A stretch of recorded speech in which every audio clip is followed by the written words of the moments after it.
Está começando mais um episódio do podcast Negócios do Agro e antes de iniciar, vamos agradecer os nossos patrocinadores, a Ground Cafés Especiais e a Agrotravel, agência de viagens técnicas e de incentivo para o agronegócio.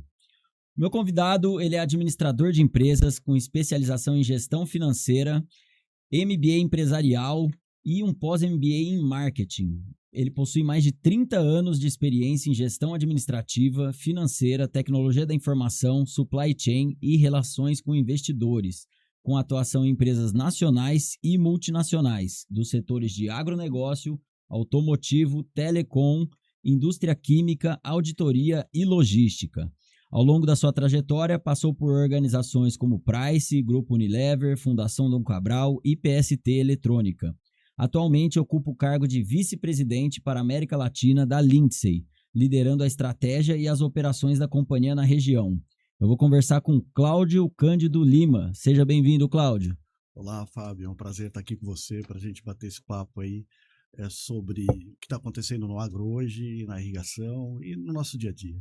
Muito bem, eu que agradeço aí sua participação e a primeira pergunta que eu sempre faço é como o agro surgiu na sua vida. E você não tem uma formação do agro e iniciou a sua carreira em outras áreas, né? Como é que foi que o agro apareceu para você aí? Olha, foi inusitado. A gente fala que network é muito importante, né? E eu trabalhei muito tempo no mercado automotivo, na eletrônica, trabalhando em indústrias, mas sempre em serviços e muito focado para o mercado automotivo. E numa dessas andanças, eu estava numa fase de transição de carreira, estava no mercado de serviços. Um gerente que tinha trabalhado comigo no passado, por um certo tempo, ele me indicou, porque a Lindsay estava procurando um CFO para o Brasil com mais bagagem, mais idade, com mais bagagem, e me foi indicado essa possibilidade. E vou te falar, foi bem diferente, porque mercado automotivo, eletrônica, pensando sempre em altos volumes, né? Quando a gente fala eletrônica, a gente fala em milhões de componentes, e aí eu vou conversar sobre pivô central, não sabia muito bem o que era aquilo. Aí quando você vê os volumes, eu falo, nossa, mas os volumes são muito pequenos, né? E eu acostumado com equipamentos de miniaturizados e vou lá trabalhar com um gigante. Então foi uma grata surpresa. Eu, como sempre trabalhei em empresas americanas, muito acostumado com esse ambiente, com ambiente de auditoria, compliance, foi fácil fazer essa transição, mas principalmente foi muito prazeroso. Trabalhar no agro, como você conhece melhor do que eu, é muito bom. A gente lida com alimentar o mundo, né? Então foi uma transição que para mim hoje parece que eu nunca saí do agro, apesar de ter muito a cada dia a aprender, mas está sendo muito bom, muito legal mesmo. Que bom, legal. E Cláudio, você lendo o seu currículo aí, você fez um pós-MBA em marketing, né? E a sua formação é toda de finanças. O que te levou a buscar essa atualização aí? Eu vou te falar, acho que o mundo ele conspira, né? Dentro da minha carreira, eu sempre trabalhei como diretor responsável por RH. E nessas avaliações que a gente fazia com o nosso pessoal e comigo também, apareceu que o meu perfil sempre foi mais voltado para o comercial. Só que a minha carreira começou no financeiro, né? Eu comecei em auditoria, eu acho que eu comecei no que existe de mais conservador e duro em termos de financeiro, que foi a vida de um auditor.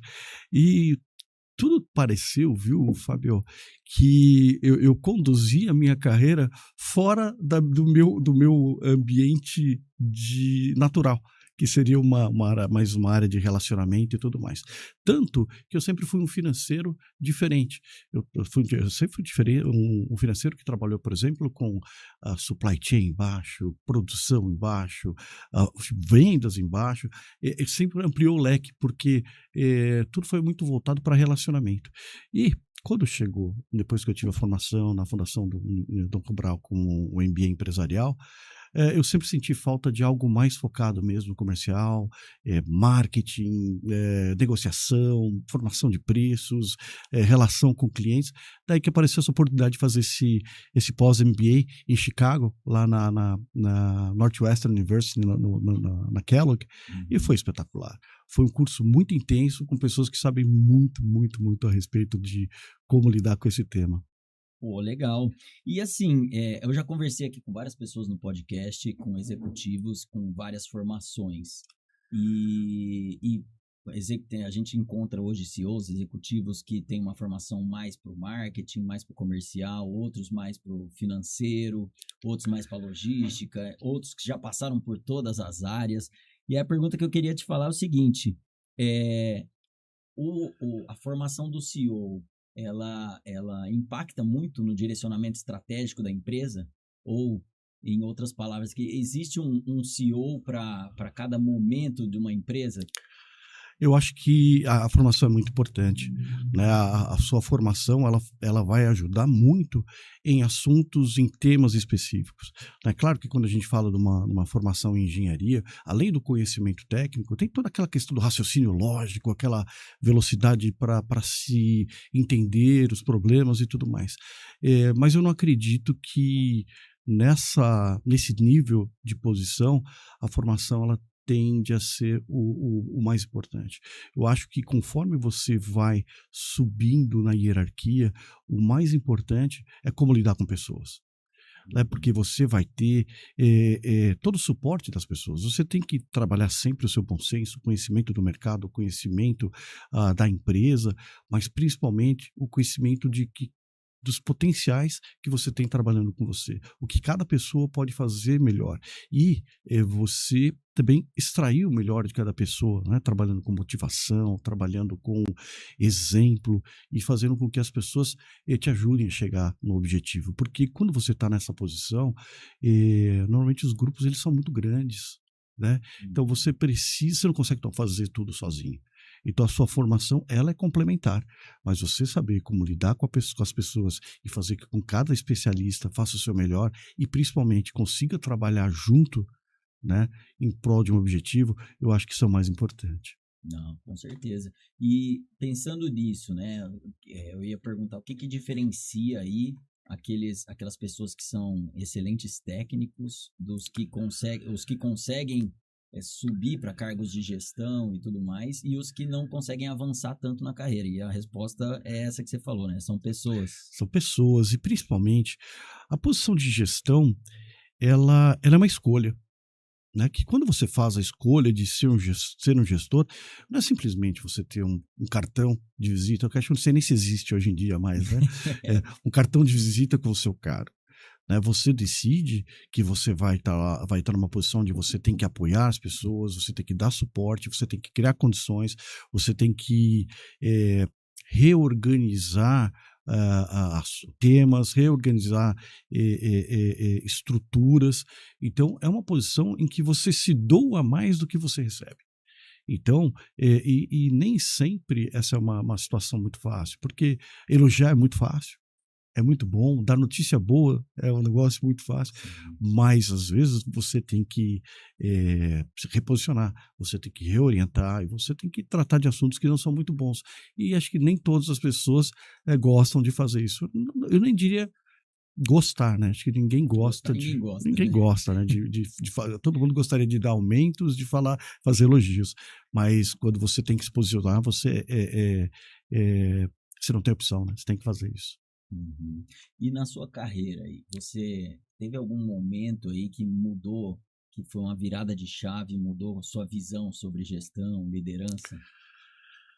Olha, é muito tempo, né? Você deu uma revivada e reavivada na minha trajetória. Eu falei, caramba, já passou muito tempo. Mas sim, quer dizer, nós temos diversas situações, né, em que foram muito importantes. Assim, essa mudança para o agro, né, para mim foi uma mudança muito grande. Essa mudança de perfil de cliente é, é, é, é- chega a ser dramática, porque você trabalha no mercado automotivo, acostumada a trabalhar com altos executivos, com uma impessoalidade muito grande, com uma visão até um tanto arrogante, né, do que, olha, eu sou o cliente, você é o fornecedor, você tem todas as obrigações, aí você vai para o agro e você conversa com clientes que são tão importantes quanto, ou até mais importantes, só que eles focam muito na relação, né? No compromisso assumido e não assinado. Né? Isso que faz toda a diferença, né? Do olho no olho. Já cheguei a ouvir de clientes: olha, eu vim aqui para olhar no seu olho. Né? Você fala assim, como aumenta a nossa responsabilidade, né? E como você faz com que a estrutura entenda isso, né? Então, porque eu sempre comento, viu, Fábio, como eu vim do mercado automotivo, eu falo que, olha, passei por diversas situações, isso é meio que um jargão do mercado automotivo, em que eu tive que entregar um parafuso por helicóptero, para não parar uma linha de produção, porque a gente sabe como é o prejudicial a parada de uma linha de produção. Uhum. Só que quando eu vim para o agro, eu vi que o negócio é mais intenso ainda, né? Porque a linha de produção, se faltou uma peça ou outra, às vezes você consegue colocar no pátio e depois a linha continua e depois você faz a montagem. É um problema, é uma parada, né, inesperada, é uma dificuldade, mas você consegue contornar. No agro, não. Como nós estamos no mercado de irrigação, eu sempre falo que se você não irrigar no momento certo, pode ter a frustração da safra, né? Você pode Sim. perder todo o trabalho que foi feito até aquele momento. Então, o senso de urgência que eu tive que ajudar a levar para a Lindsay era bem maior e com maior responsabilidade do que nós tínhamos anteriormente.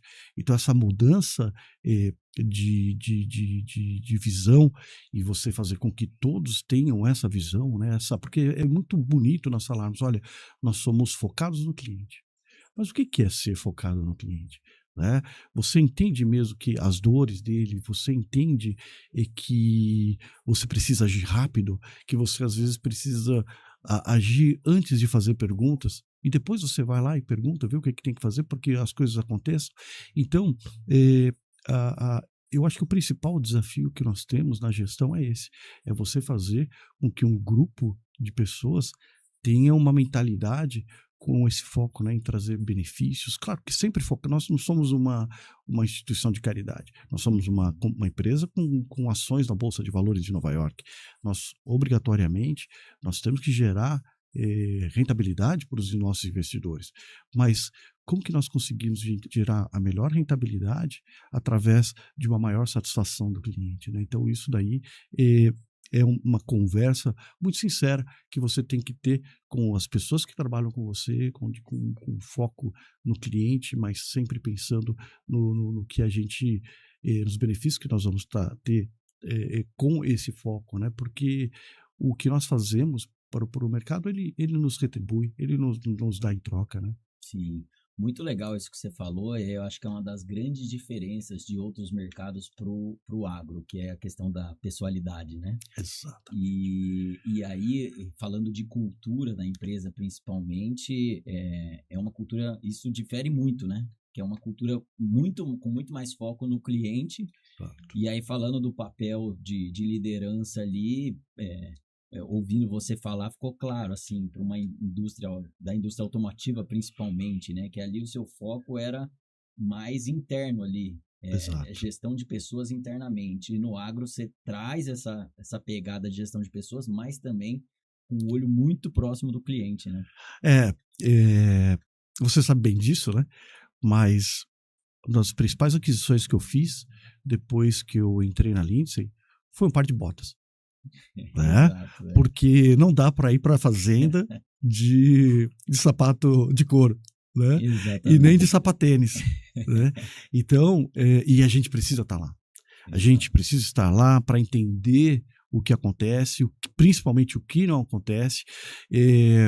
Tem uma visão, viu, Fábio?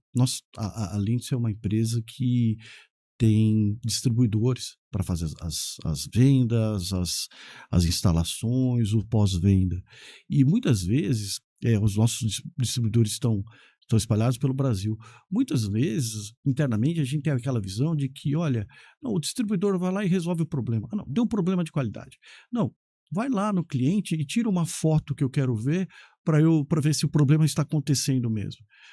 Numa das visitas a um dos distribuidores, eu falei, puxa, como é que tá a questão da garantia? Tá indo tudo bem? Tá indo rápido? Olha, se demorar mais do que tanto tempo, vocês, por favor, me avisem, né? Falou, Cláudio, esse tempo que você está falando, se demorar para a gente vai ser ótimo, porque hoje é mais. Falei, como assim?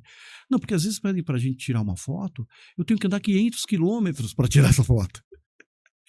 Não é porque não tem Principalmente no Mato Grosso, né? Exato, não tem sinal de internet, tem diversas dificuldades e as estradas não são boas e sentado na nossa cadeira a gente não sabe que isso está acontecendo. Né? E enquanto isso tudo acontecendo, você tem um distribuidor se desdobrando para atender o cliente, porque ele entende as dores, e um cliente não entendendo o que está acontecendo, por que está demorando, ou por que as coisas não acontecem do jeito que deveriam acontecer. Então, essa vivência do campo é muito importante. Nós nos encontramos em feiras, né? Porque é lá que a gente tem a possibilidade, né? De entender o mercado, de conversar olho no olho, de ouvir o cliente. Então, isso aí é muito importante. Essa questão de relacionamento faz toda a diferença no agro, né? E isso é muito bom. Legal, é isso aí.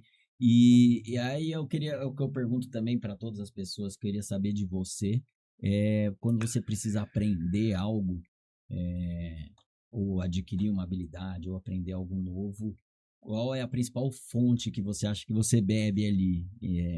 E aí, você já deu um spoiler aí, né? Falando que você gosta de estar próximo e tudo mais. Mas quando você tem que aprender algo, qual você acha, tem várias importantes, qual você acha que é a mais importante fonte ali de conhecimento? É fazer um curso, é ler um livro, é conversar com as pessoas? Onde você acha que é mais, você consegue obter maior valor ali? Eu acho que um dos principais pontos que nós temos hoje é a velocidade, né? O mercado é muito rápido e ele vai, quando você vê a evolução do prazo das mudanças, ele vem lá de um período de 7 anos, de 7 anos, de 1 em 1 ano, de meses. As mudanças elas são muito rápidas, então a gente tem que ser rápido. Eu acho que uma das formas mais rápidas é buscar suporte com especialistas, né? A gente conversar, tentar entender com maior velocidade e aprofundar esse conhecimento. Claro que você precisa ter o seu ponto de vista bem definido, com bastante leitura, com verificações, com confirmações. Hoje a informação, ela é, na verdade, dado, né? Hoje a gente tem uma gama de dados muito grande disponível. Então, por isso que aí a gente tem que se cercar de pessoas boas, né? Como, por exemplo, um tema que está muito forte no Brasil nesse momento é a reforma tributária. A gente não tem como a gente trabalhar com reforma tributária sem ter um suporte jurídico muito bom. Né? Então a gente precisa entender, precisamos saber, porque a gente passa de uma situação onde o conhecimento, o planejamento tributário era mais importante até que a sua estratégia no Brasil. Quando você faz uma reforma tributária, a sua operação passa a ser, a forma que você opera passa a ser um diferencial. Então, você precisa estar muito suportado com pessoas que realmente conhecem, que você confia, e também para complementar aquele conhecimento que você vai buscar na literatura, que você vai buscar por si só, né? Mas eu costumo me apoiar em pessoas de confirmado conhecimento e reputação para auxiliar nesse entendimento mais rápido. Legal, boa. E na chegada no agro foi o pé na estrada, né? Saiu visitando aí.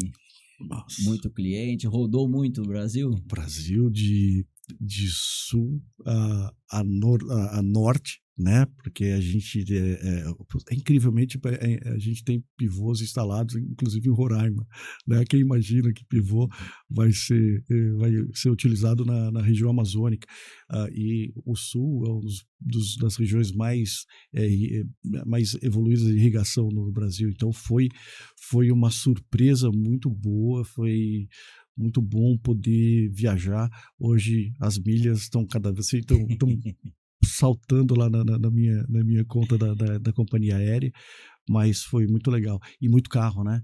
porque você vai de avião até um determinado lugar, aí mais 6, 7 horas de carro é normal. O que para as pessoas de origem do agro é quase nada, né?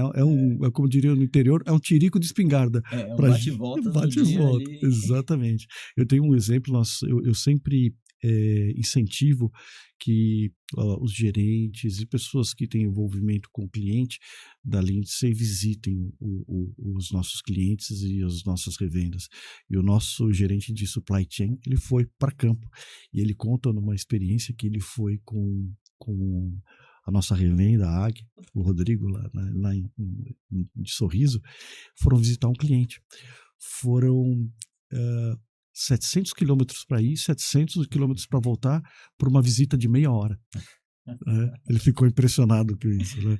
Mas essa é a vida. Então, assim, se você não faz isso, Fábio, você nunca vai entender o que acontece e o que você deve fazer. Então, foi muito bom poder conhecer e passa a ser muito bom fazer isso com frequência. Não, e pô, imaginam, esse caso aí para ele foi uma experiência riquíssima, eu imagino, porque Exato.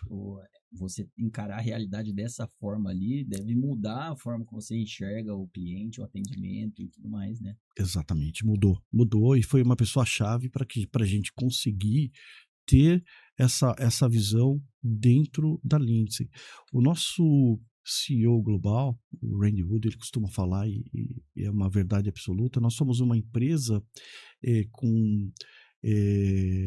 de capital aberto, com ações na Bolsa de Valores, que falamos com os investidores, mas os nossos clientes são famílias.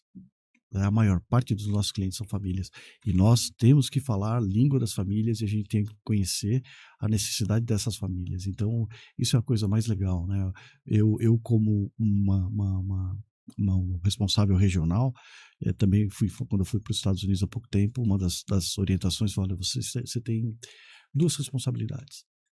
E a principal não é a rentabilidade, é garantir que a cultura da Lindsay esteja presente no Brasil de forma efetiva, né? E que todos saibam qual é o nosso jeito de lidar, qual é o nosso jeito de falar com o cliente, qual é o nosso jeito de lidar com pessoas, e o jeito de ser da Lindsay. Então isso é muito legal, isso faz toda a diferença. Bacana. E tem uma mudança muito grande de cultura aí, porque a Lindsay é americana, né? E eu imagino que o produtor americano também, principalmente na região ali onde surgiu a Lindsay, a gente teve a oportunidade de visitar lá a fábrica também. Tem uma diferença muito grande de cultura aqui, porque o Brasil é diferente, os produtores são diferentes, as pessoas e tudo mais. É um desafio trazer a cultura da origem ali, da matriz, aqui para o Brasil? Olha, no início parecia que sim, mas eu diria para você, Fábio, que a Lindsay é a primeira empresa global, efetivamente global, que eu trabalho, né? Então, hoje nós temos lá a nossa engenharia de desenvolvimento nos Estados Unidos, toda a parte de desenvolvimento de tecnologia e software nos Estados Unidos, e temos algumas centralizações de TI, financeiro e tudo mais. Mas o foco é o atendimento às unidades de negócio. Então, eu diria que hoje lá nos Estados Unidos, um percentual muito grande dos desenvolvimentos que estão sendo feitos pela nossa engenharia são para o Brasil. O nosso VP de engenharia de desenvolvimento de produtos para irrigação veio para o Brasil, foi para campo, subiu em pivô. Tem uma característica diferente, né? Os pivôs lá nos Estados Unidos, em média, eles têm 7 vãos, 300 metros, um grande, né? Aí nós vamos lá para o Mato Grosso, são 21 vãos, né? São lá 1 quilômetro de raio de equipamento. E tem muita coisa que assim, eles concordam ou não concordavam, que quando vieram para cá viram a necessidade. Então hoje a gente tem muito desenvolvimento focado para o Brasil, e a Lindsay ela tem como visão que o Brasil é um dos maiores mercados de potencial de irrigação no longo prazo, né? Existe uma expectativa que em 10 anos o Brasil seja o maior mercado de irrigação no mundo, né? E isso é muita coisa, né? Porque hoje, se você for para o Nebraska, onde a Lindsay está, hoje tem lá em torno de 75 mil pivôs instalados. Só no estado do Nebraska. O Brasil tem em torno de 35 mil pivôs instalados. Então a gente tem um potencial de crescimento muito grande, né? E o Brasil é muito propício para isso. Aqui, lá nos Estados Unidos, se instala um pivô para garantir uma safra. Hoje, no Mato Grosso, em algumas outras regiões, com o pivô, a gente garante 3 safras, né? Então, essa é uma outra diferença, né? Porque um pivô lá roda uma vez por ano. Aqui, o nosso pivô roda o ano inteiro, né? Então, assim, eu até tem alguns clientes, né? Principalmente lá no Mato Grosso, que eles falaram para mim, Cláudio, olha, vocês com essa máquina aí fizeram a gente trabalhar o ano todo. Estou trabalhando demais por sua causa. Brincando, né? Porque realmente foi uma mudança muito grande. Legal. E, bom, a tecnologia do pivô, da irrigação, além de trazer a parte de produtividade que você comentou agora aqui, também virou uma ferramenta para gestão de risco, né? É isso aí. Como é que você vê esse panorama aí da irrigação aqui no Brasil? É assustador. É assustador. Eu venho de um mercado automotivo que trabalhava com segurança, né? E lá, se instala um alarme no carro e o carro é roubado, o cliente fala, peraí, mas você tem que pagar, porque o carro foi roubado. Eu falei, não, é uma forma de ajudar que dê mais trabalho, né? E o pivô, ele tem sido visto pelos clientes, e realmente é uma forma de você garantir a produtividade. Porque com o pivô você tira um fator, o principal fator de risco da agricultura, que é a incerteza da chuva, né? O Brasil tem sol o ano inteiro, né? E que é um dos maiores benefícios que nós temos aqui. E tínhamos uma chuva frequente. O que está acontecendo é que agora, se você vê estudos da Embrapa, estudos que têm sido feitos pela Universidade de Viçosa, você vê que cada vez mais as chuvas elas estão menos frequentes e mais concentradas. Não adianta você ter aquela quantidade de chuva caindo fora do momento certo. Então, com a irrigação, você tira esse fator surpresa, né? E você passa a ter a garantia de que a água vai estar lá no momento certo. Ah, mas é só água. Não, com a garantia da água, o produtor ele pode investir em sementes de alto rendimento, insumos que vão trazer maior rentabilidade para a fazenda, né? Então você consegue ver casos em que a soja, em média, você consegue aumentar entre 45% e 50% a produtividade com a irrigada. No milho, você chega a aumentar 130% a produtividade. Algodão, feijão, é muito grande. Então você tem essa questão da produtividade que você falou, mas principalmente você tem a tirar a incerteza da falta da água, que faz com que a produção ocorra, né? Uhum, muito bem. E nesse sentido, você falou aí do Brasil que a gente tem um potencial enorme. Quais são as principais barreiras aí que impedem aí, que segura o crescimento das áreas irrigadas aqui no Brasil? O Brasil ele tem uma distribuição de pessoas assim, um pouco concentrada no litoral, né? Então, quando você vai, por exemplo, para o Mato Grosso, o Mato Grosso é um estado do tamanho do Texas, com 4 milhões de habitantes. Então você tem uma concentração lá na região de Sorriso e tudo mais. Quando você se afasta, você começa a ter problema de estrutura de energia elétrica. Até mesmo em Sorriso a gente tem. Então você vai em alguns lugares da Bahia, Mato Grosso, Tocantins, eu diria assim, quase todos os estados do Brasil a gente tem problema de distribuição de energia. E a irrigação ela requer, né, para você ter bombeamento de água e tudo mais. Então essa questão de infraestrutura da energia, ela é muito necessária. Tem uma questão relativo à regulamentação, então licenças ambientais e outorga de água. Tem o professor Linneu da Embrapa Cerrado, é um dos maiores especialistas em gestão hídrica e irrigação do Brasil. Ele sempre fala, né, que a gente tem uma gestão de água no Brasil como se nós tivéssemos seca o ano inteiro, né? Então, quando você vai para conseguir as questões das licenças ambientais e outorga de água, aí você ainda tem uma questão de necessidade de modernização da legislação para que esse processo seja um pouco facilitado. E não, não vemos como positivo não existir a outorga de água. Tem que existir. A água é um bem, a água é do bem mais necessário que nós temos, uma das nossas maiores riquezas. Então tem que ser controlada, né? Só que com uma gestão um pouco mais racional. E também o que nós temos hoje é que o agro ele requer financiamento. Então, hoje tem uma dificuldade com relação a financiamento do agro. O pessoal fala muito de benefícios, de subsídios que se dá para o agro. Eu acho que o agro brasileiro ele não vive de subsídios, ele vive de financiamentos, né, que o produtor paga. Né? Claro que você tem taxas melhores, tal, mas como você vai para os Estados Unidos, você tem seguros que garantem de produtividade, você tem muito na Europa diversos protecionismos, e sem falar que o Brasil, nós temos uma agricultura com a maior consciência ambiental do mundo, né? Hoje, 66% das nossas áreas agricultáveis, elas são protegidas, né? A gente planta em 33% da nossa área, né? Então, porque não tem nenhum país do mundo que tem esse nível de conscientização e proteção, o que é bom, né? Mas a gente precisa trabalhar muito também essas questões de financiamento, que hoje são alguns obstáculos que atrapalham aí no crescimento, na verdade, do crescimento do agro como um todo, mas a irrigação acaba sofrendo também, né? São barreiras importantes que, se a gente pegar e comparar com outros países, o problema do Brasil não é a disponibilidade de água, né?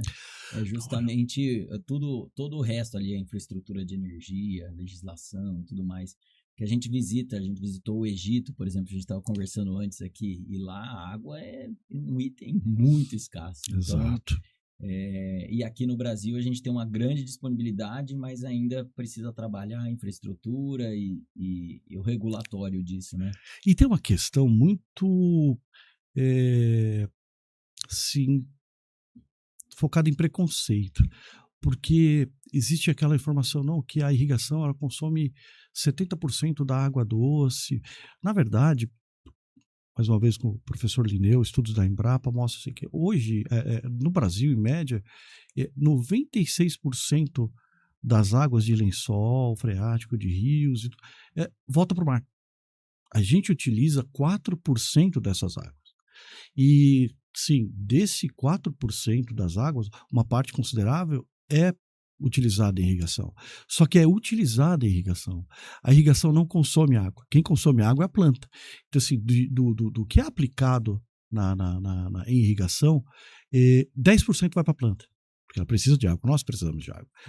90% ou volta para o lençol freático, ou ele evapora. O que está no lençol freático fica na região, volta para os rios. Ou ele evapora, vira nuvem e cai em algum lugar diferente.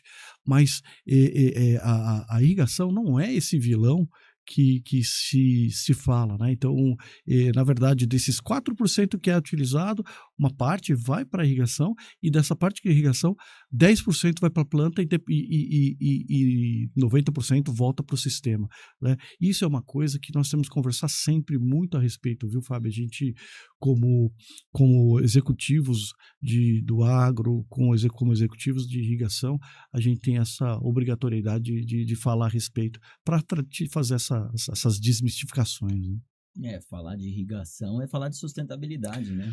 Exatamente. Então, exatamente. É algo que ainda tem muito desconhecimento e cada vez mais cobra-se do Brasil sustentabilidade. Então, uma alternativa é chegar na irrigação, até porque a irrigação está cada vez mais trabalhando com eficiência. Exatamente. Né?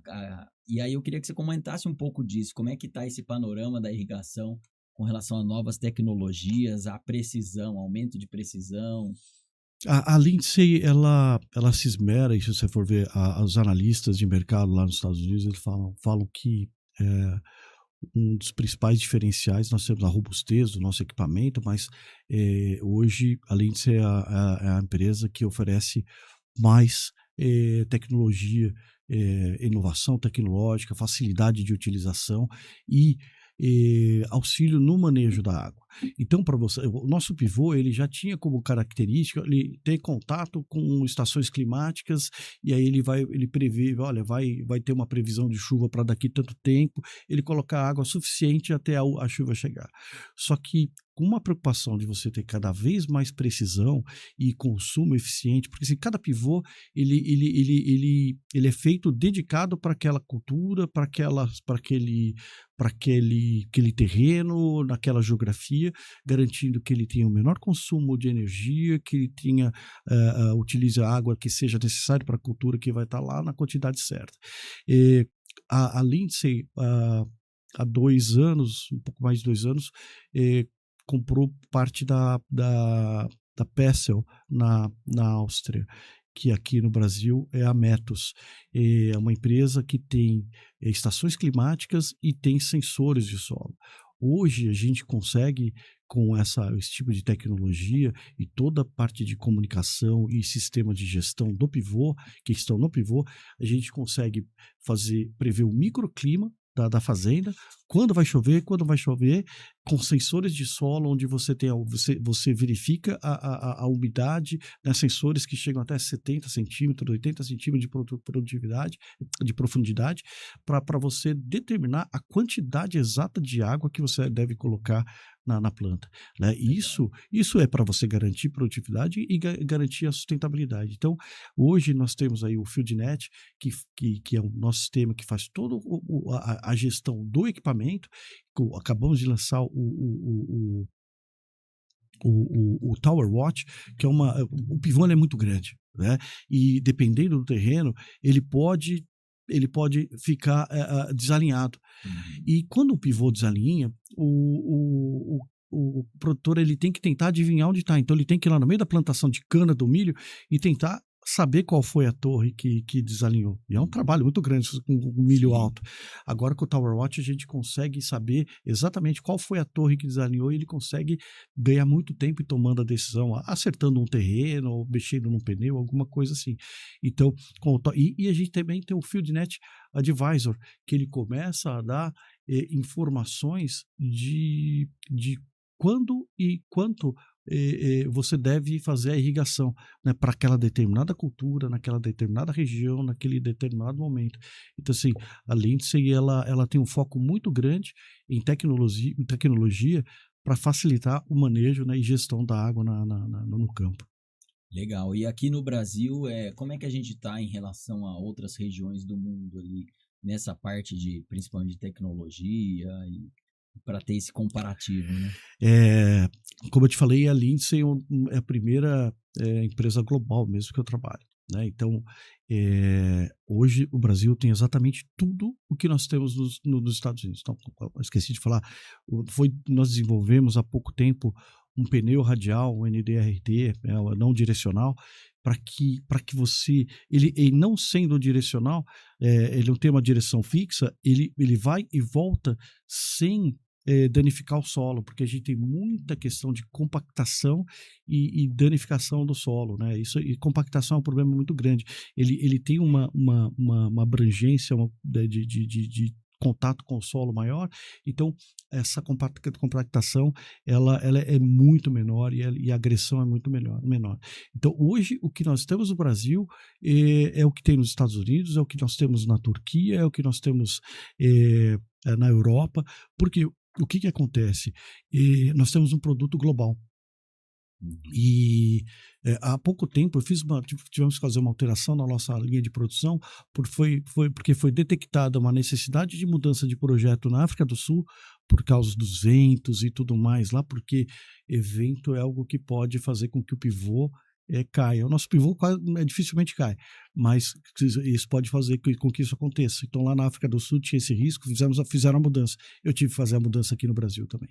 Então hoje o pivô que você tem no Brasil é o mesmíssimo que está trabalhando nos Estados Unidos, e a tecnologia disponível lá nos Estados Unidos é a que está aqui. O que está acontecendo, Fabio, é que a gente tem características diferentes. O nosso pivô ele roda o ano inteiro. A gente tem uma qualidade de energia, infelizmente, que não é igual ao dos Estados Unidos. Ela é muito estável. Então a gente faz adaptações para o Brasil para garantir que essas circunstâncias locais elas sejam atendidas, mas o produto é o mesmo. Legal. E a gente estava até conversando antes aqui que o perfil lá dos Estados Unidos e Brasil e até de outros países aí é diferente, são diferentes, perfis diferentes, né? Então, os Estados Unidos já está muito mais desenvolvida a irrigação e aqui no Brasil a gente ainda tem um potencial gigantesco aí. Do mundo todo aí, você acha que o Brasil deve ser o foco aí de crescimento de irrigação? A gente tem um potencial maior que outras regiões aí do mundo? Isso eu não tenho dúvida. Isso eu não tenho dúvida. Claro, esses projetos do Oriente Médio, né, principalmente com todas as questões de guerras e de problemas de abastecimento de trigo, você vê o Oriente Médio trabalhando para que eles tenham mais autossuficiência, você vê a China fazendo a mesma coisa, né, com a soja e com outras culturas, mas o Brasil ele tem o clima e tem água. Né? Então, é inevitável. É inevitável. Eu acho que o futuro da agricultura global passa pelo Brasil, né? Pela nossa competência técnica, pelo nosso alto grau de produtividade. Então, pelos dados da ONU, da ONU, a gente precisa aumentar a produção de alimentos até 2050. Se você pegar os dados de 2013, 100%. Se você pegar os dados com base na nossa produção atual, alguma coisa em 60%. Para você aumentar essa produtividade, você precisa, se não irrigar, você vai precisar desmatar entre 180 a 300 milhões de hectares. Se irrigar, não precisa desmatar nada, a gente ganha em produtividade. E o Brasil, eu diria que é o país que tem a maior condição de aumentar essa produtividade para atender a demanda global. Então, isso não é uma dúvida. Tanto nós como os nossos concorrentes, a gente vê que o Brasil, eu diria, no Brasil está o futuro da irrigação. Pô, legal, muito bom. E o Cláudio, com relação aos produtores, a gente falou das barreiras, porque o que falta, né, para a gente ter mais adoção e tudo mais. Na visão dos produtores ali, o que falta ainda ali para eles? Porque no final o produtor vai botar na ponta do lápis ali para ver se paga ou não, enfim. Mas é fácil de mostrar é fácil de convencer, vamos dizer assim, de mostrar esses benefícios para os produtores, ou isso é um desafio ainda que vocês têm? É um desafio que foi muito reduzido. Não é? Nas últimas feiras, a gente tem conversado muito com produtores não irrigantes e todos falam que, não, eu sei que é melhor. A gente tem produtores que são extremamente produtivos, né, já no sequeiro, mas que sabem que tem essa garantia, né, de que em tendo o pivô lá, se acontecer algum problema, ele vai ter esse seguro. Mas ele sabe que vai aumentar a produtividade dele. Mas um dos problemas principais está sendo a questão, nesse momento que a gente vive, são linhas de crédito e às vezes, as questões relacionadas à energia, né, que isso fica sendo um limitador. Mas a irrigação está cada vez mais presente e cada vez mais sendo comentada a respeito. Até pouco tempo nós não tínhamos cursos nas universidades, que matérias relativas à irrigação. Isso está começando a ficar cada vez mais efetivo. E agora, por exemplo, a Lindsay ela tem como distribuidores Coamo, Cocamar, Cocari, que são as principais cooperativas. Aqui em São Paulo, a Coplacana, são cooperativas são uma das principais cooperativas do Brasil, com um volume de cooperados muito grandes. E essas cooperativas, elas passam a ter um valor de instrução, de disseminação do conhecimento que auxilia muito nesse convencimento. Hoje, com essas taxas de juros que a gente trabalha atualmente do Plano Safra, um pivô ele se paga em 3 anos e meio. Então, ele é um pagamento muito rápido. Né? Então, só que o momento de crédito do Brasil não está ajudando muito o produtor. Mas eu diria para você que hoje a gente já vê como um sonho de consumo e que alguns produtores, ao invés de comprar uma colheitadeira, um trator, ele foca na irrigação. Legal. Eu acho que para os próximos anos aí, então, você imagina que a gente deva, esse mercado que já vem crescendo, deva continuar tendo essas taxas de crescimento constantes aí? Sim, assim, tanto em casos de crescimento, né, normalmente a gente acompanha o mercado, né? Quando o mercado está bom, a gente cresce também, mas cresce em níveis superiores, e quando cai, a gente normalmente cai de forma atenuada. Mas a tendência é agora, com o tempo, e como uma coisa que tem acontecido, Fábio, são governos incentivando. Então você vai lá no Rio Grande do Sul, para cada pivô comprado, você tem um cashback de R$150 mil por CPF. Aqui em São Paulo, você tem a Irriga Mais São Paulo, que é uma linha de crédito que se paga em 8 anos, com taxas de juros que vão de 4,5% a 9%, né, com um período de carência de 2 anos. Então, governos incentivando a irrigação com foco em aumentar a produtividade, que você aumenta a produtividade, você aumenta empregos, você aumenta a arrecadação, você aumenta a riqueza. Então, isso faz com que essa taxa de crescimento ela se sustente ou até fique melhor do que nós estamos esperando. Muito bom. É bom saber disso, porque esse suporte é muito importante, né? Como você falou aí, é um dos decisores aí, um dos fatores decisivos, na verdade, para o produtor poder aderir, né? A gente tem uma característica, nós recebemos aqui em Campinas, mas também nós auxiliamos a comitivas irem lá para Omaha, na nossa sede, de comitivas de governos para entender a irrigação. Né? Então a gente tem aí estados como o Mato Grosso, Paraná, que estão trabalhando para entendendo, ver o que pode se fazer, onde que a irrigação se encaixa, como ela traz os benefícios para que sejam criadas políticas de estado para a irrigação. Então isso aí é uma coisa que está cada vez mais presente. Boa. Bom, e você falou de comitivas aí indo para Omaha, eu tive a oportunidade de participar de uma com a AgroTravel também, que a gente levou produtores lá do Mato Grosso para conhecer a região, visitar os produtores, e aí queria aproveitar e dar para você um presente da AgroTravel aqui, que também é patrocinador aqui do nosso programa. Obrigado. E assim, essas viagens são muito legais. Eu já tive a oportunidade de viajar para o Peru para ver irrigação por lá, para o Egito, para os Estados Unidos, para a África do Sul. Então a gente viaja o mundo ali e vê, e é sempre muito bom perceber dos produtores brasileiros ali que nós não estamos muito atrás, não. Na verdade, não estamos nada atrás de outras realidades. É legal você visitar outras realidades para ver também e valorizar o nosso aqui, né? Como a gente tá bem, né? Essas viagens, elas são muito importantes para a gente, Fábio. Elas são muito, muito importantes, porque, primeiro, nós colocamos o nosso pessoal em contato com o cliente aqui. E não com né? Se a gente leva uma comitiva e eles passam a conversar, entender e ouvir do cliente, não da gente, o que precisa ser feito. Mas também dá essa oportunidade para o cliente a irrigação no Brasil tá engatinhando. E ele vê que efetivamente que ele entrou em uma tecnologia que dificilmente ele vai sair. Então isso ele consegue ver. Então, só que cada vez mais tá difícil a gente criar atrativos além da viagem para esse cliente brasileiro, né? Por quê?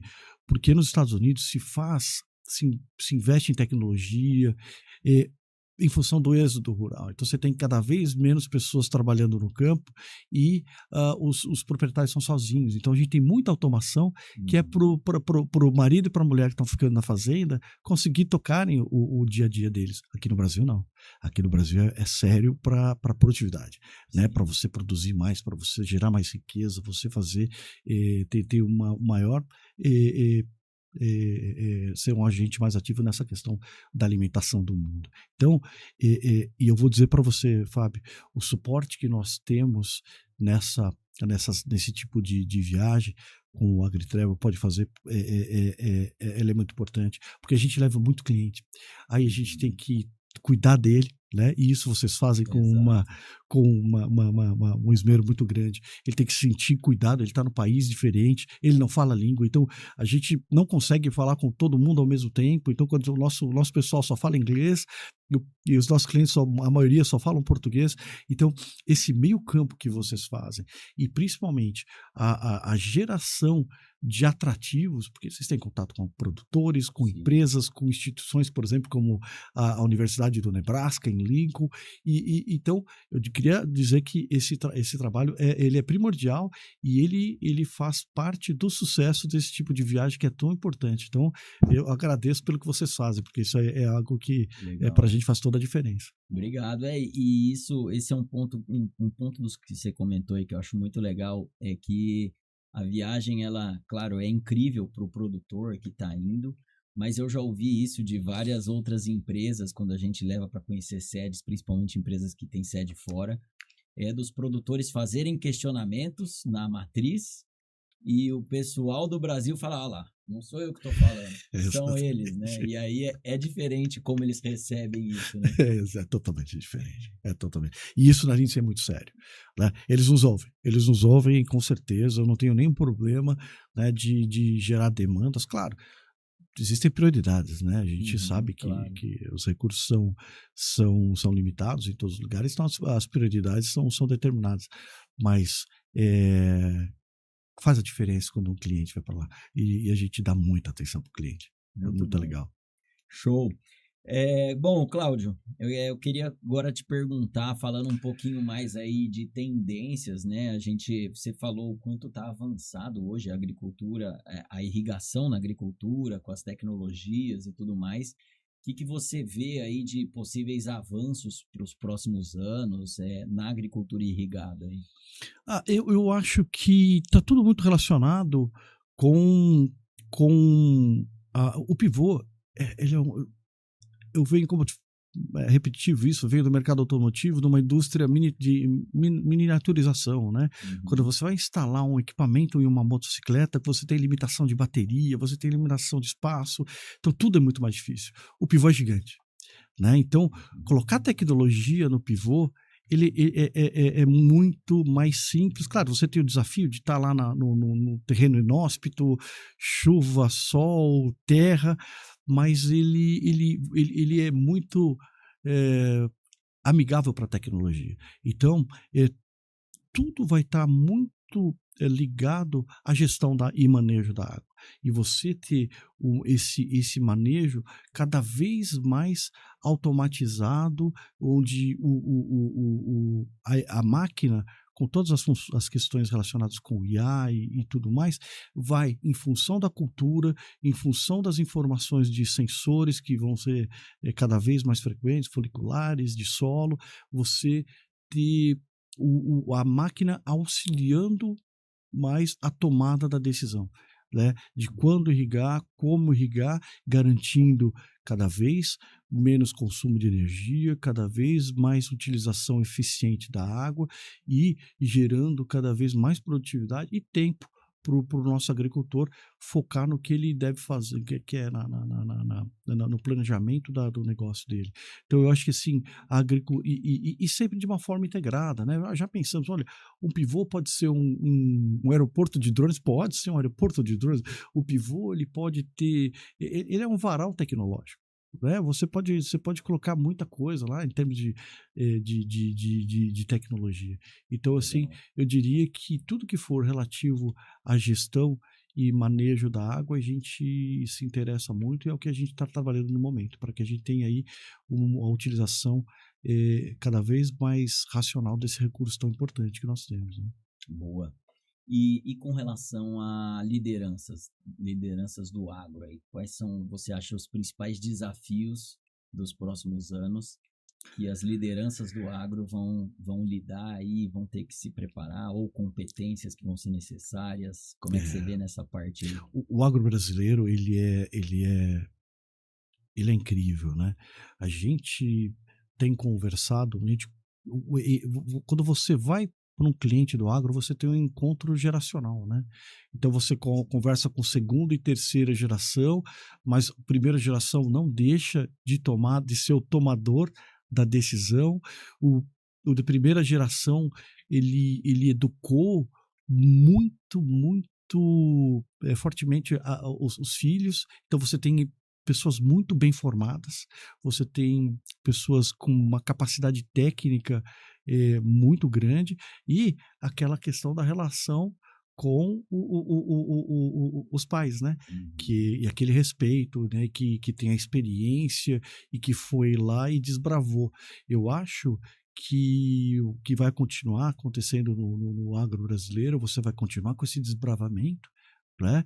Esse desbravamento acontecendo com a segunda e terceira geração, mas com muito mais uso de tecnologia e ciência para a tomada da decisão, né? Então, um foco muito grande que a gente vê no agro hoje é na sucessão, um trabalho muito cuidadoso na criação dos sucessores para que você tenha cada vez mais perenidade nos negócios, né? E as empresas e as fazendas, né, se tornando praticamente indústrias, né? Quando você vai para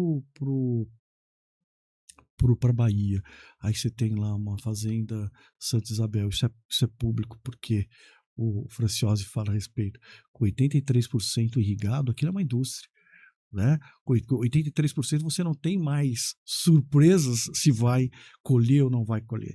Então você vê essa transição, né, de utilização de ciência, utilização de tecnologia, as empresas foco em sucessão para garantir a sua perenidade, e um desafio de se passar por processamento, né? Você passar a ter a indústria não só mais ser produzindo os grãos, só mas você começando a processá-lo e já vendê-lo para consumo, né? Então, eu acho que esse é o principal desafio, né? Você preparar os sucessores para esse novo desafio. Mas eu tenho visto nas andanças aí com os grandes produtores que a gente tem encontrado, e principalmente o que a gente tem visto nas fazendas e nos cursos, né? A gente tem muita relação com as universidades, o Brasil está se preparando para isso. Legal. E você acha que pode, com essa profissionalização e essa escala que você comentou aí que o agro vai ganhando, você acha que aquela questão que a gente falou da impessoalidade, da pessoalidade, na verdade, do agro, você acha que isso pode diminuir, ou é algo que você não vê é um uma risco, mudança? é sempre um risco, né? Mas o que acontece, né? A gente vê muitas fazendas, diretores, gerentes agrícolas, mas eu acho que a terra, ela deixa a gente simples. O contato com a natureza, o contato com a terra, você pisar no barro, ele faz você pensar nessa questão da relação. O agro, apesar de você ter as grandes fazendas, as grandes propriedades, os grandes produtores, é uma grande comunidade, né? Então, eu acho difícil perder essa pessoalidade. E vai de geração por geração, né? Eu lido com muitos sucessores e que são iguaizinhos aos pais. Assim, são muito preparados, são tecnicamente assustadores de bom, mas assim, aquela relação, aquela cervejinha, a pinguinha, que eu gosto um pouco, e ajuda, o churrasco. Então, eu acho que dificilmente a gente vai perder isso, porque isso faz parte do DNA de quem está no agro. E aí eu acho que é um patrimônio que a gente tem, que todo mundo zela por isso. Eu já falo por mim, né, que esse é o tipo de relação que eu quero manter e que vou brigar para continuar acontecendo. Boa, muito bom. E, bom, para a gente acabar aqui e encerrar o nosso bate-papo, eu sempre faço uma pergunta aí, uma provocação, que é, você comentou algumas barreiras aí que a gente tem hoje, vamos falar da irrigação, né? A gente falou da energia, da infraestrutura, da parte regulatória. Se você tivesse a caneta ali, o poder de resolver um dos problemas aí, um dos desafios que o Brasil tem para aumentar a irrigação. Você estalasse o dedo e resolvia. Qual deles você escolheria aí para resolver? Só pode ser um. Eu trabalharia com a distribuição de energia. A E energia. eu acho que se você tiver a distribuição de energia, com ela disponível, o restante a gente adapta. O restante é convencimento, né? Você mostrar que as outorgas elas podem ser revisadas, a forma de trabalhar, é você trabalhar todas as licenças ambientais, a gente consegue mostrar e que o produtor brasileiro ele é consciente ambientalmente falando, e também a parte de financiamento. Crédito taxa de juros é momento, né? A gente está vivendo esse momento agora, mas a gente já viveu taxas de juros de 2%, 3%. Então, eu acho que isso em algum momento se acerta. A questão da infraestrutura é um pouco mais pesada e é uma decisão de investimento em áreas que você não tem muito voto. Então, aí você tem que Mais desafiador, mais né? desafiador. Então, eu instalaria meus dedos para a energia, para a distribuição de Legal, energia. muito bom, excelente. Bom, Cláudio, a gente está encerrando aqui o nosso bate-papo. Eu já queria agradecer você pela disponibilidade aí de trocar experiências aí, passar um pouco da sua experiência e falar desse mercado importantíssimo que é a irrigação. E também queria já aqui deixar a oportunidade aí de você deixar uma mensagem final para o pessoal que está assistindo a gente. E novamente aí, muito obrigado. Fábio, obrigado você. Essa oportunidade foi muito boa. Conversar com você é sempre bom, né? Obrigado. Mas estar aqui falando de temas específicos, falando do que eu gosto de falar, que eu aprendi a amar, é muito bom. Então, muito obrigado pela oportunidade. E, assim, o recado aqui está muito voltado para essa mudança que eu tive na minha vida. O agro brasileiro é muito sério. O agro brasileiro, ele é muito forte. E o agro brasileiro, ele, ele não pensa nele. Ele pensa no Brasil. Ele é apaixonado pelo país e é apaixonado pelo que faz e para quem faz.